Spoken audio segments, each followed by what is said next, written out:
So Søren Kierkegaard was a Danish thinker. He lived from 1813 to 1855. He spent almost all of his life in Copenhagen, apart from a couple of trips to Berlin. And he actually once described himself as a genius in a provincial town, because he had this thought that Denmark was a bit of a cultural backwater. Although, to be fair, at that time, Denmark was experiencing quite an interesting cultural transition. The growth of a new bourgeoisie and all sorts of new initiatives in literature, the arts and philosophy were coming on stream. During Kierkegaard's lifetime, the first pleasure gardens were opened in Tivoli in Copenhagen, the model for Disneyland to come.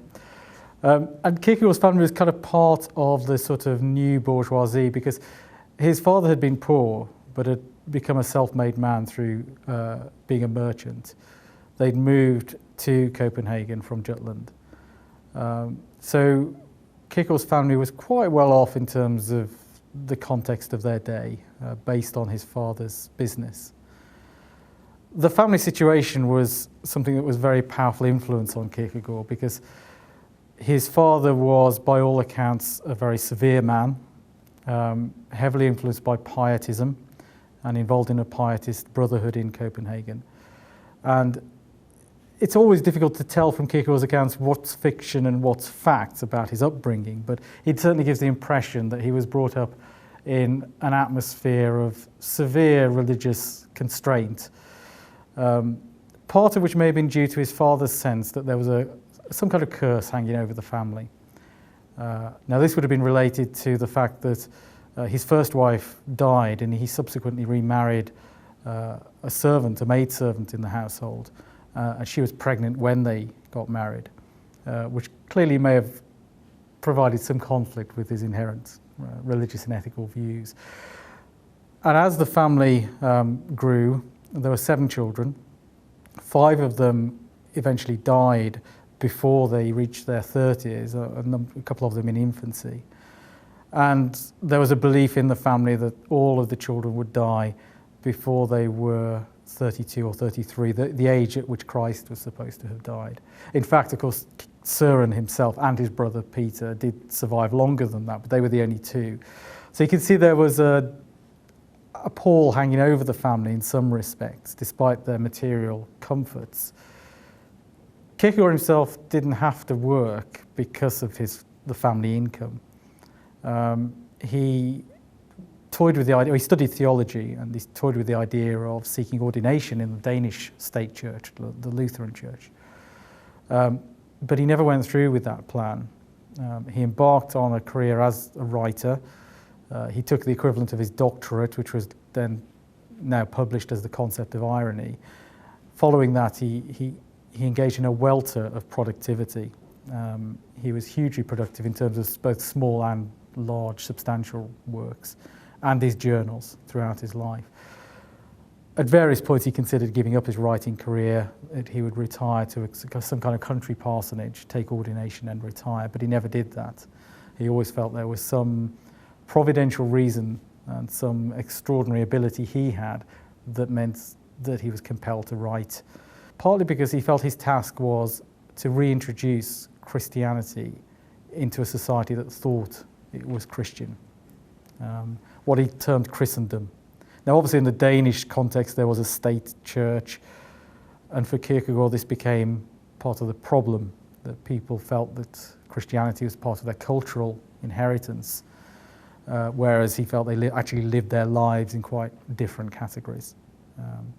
And certainly towards the end of his life, he engaged in quite a severe polemic against the church, and himself stopped going to church. And I think there's one account that he sort of would take coffee ostentatiously in the morning outside a cafe as people went to church to signal that he was not going himself. And his family refused kind of Christian funeral rites at the end of his life. So clearly a polemical character, a very gifted character, a man of huge wit, but a man also, I think, driven by some of the contradictions and pressures in his past.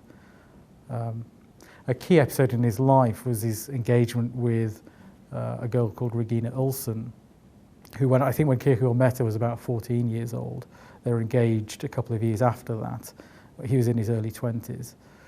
He eventually broke off that engagement, And I think part of his reasoning was that he felt he couldn't fully share himself with her because of his melancholy, because of the guilt and melancholy and anxiety he'd inherited from his past. Also because he felt he was some kind of exception and had a particular vocation, a growing writerly vocation to, as I say, challenge the bourgeois complacency of his day. But of course he meditated greatly on this experience of the engagement and the reasons for breaking it off. Dramatized his life in his own eyes quite a lot, and attributed providential reasons for doing what he did. At the time, he tried to behave as though he was indifferent and as though he was a bit of a rogue and a rascal for doing this, in order to get her off the hook, so none of the blame would be attributed to her. Again, where the fact and fiction boundary lies in this whole story is a subject of some debate, and there's a marvelous biography of Kierkegaard by Joachim Garf, which points out the ways in which Kierkegaard is often presenting and representing himself in sort of poetic ways, not only in his authorship in a published sense, but in his own supposedly private journals, which he knew would be read after his life.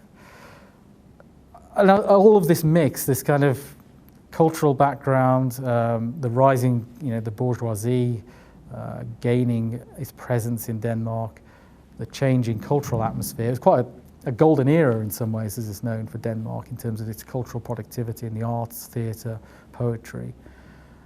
So all that's going on, the rise of a popular press, the rise of a kind of mass popular culture, symbolised partly by the Tivoli pleasure gardens.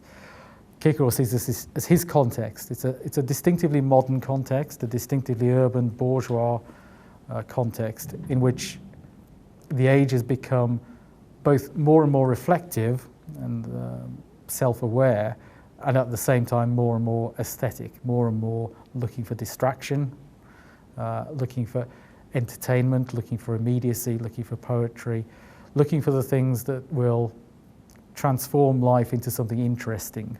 And the whole idea of the interesting is what kind of obsesses people.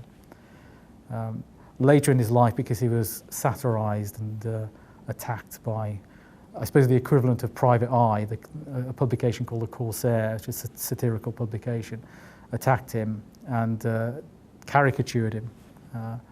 And he saw this as his martyrdom by laughter, that he was being, this was how the age dealt with people, not in the serious old days when people would be stoned or imprisoned. Nowadays people were publicly ridiculed. And this led him to a more kind of cultural analysis of his time, that the rise of this popular form of the media, the popular press, was debasing communication, encouraging people to chatter rather than engage in serious stillness or serious talk, and levelling all distinctions down onto one single playing field, where there were no qualitative distinctions between time and eternity, between good and bad. Everything was on the same plane. Everything was a kind of flux of spectacles, things that were interesting, things that were diverting.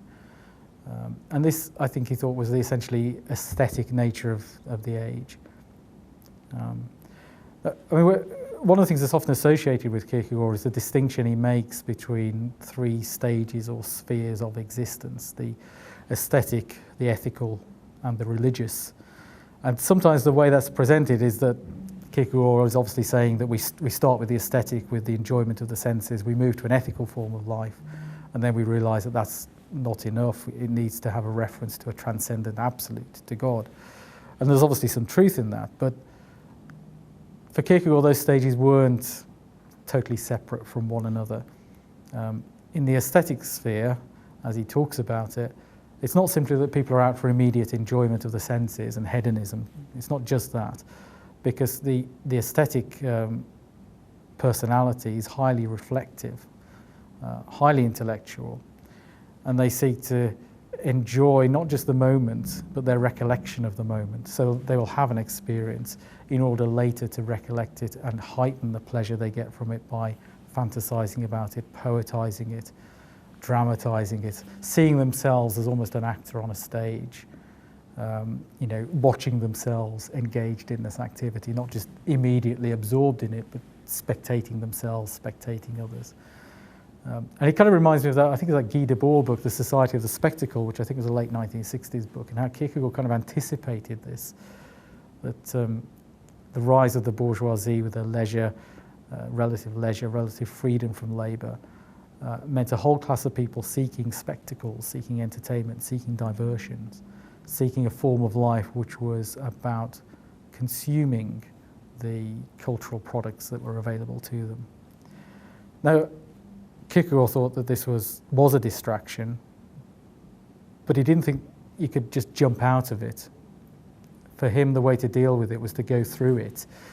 And so you see in his writings, just say about his kind of writings, the way he writes, that very often he doesn't adopt a direct voice, a direct authorial voice. He often writes through pseudonymous characters.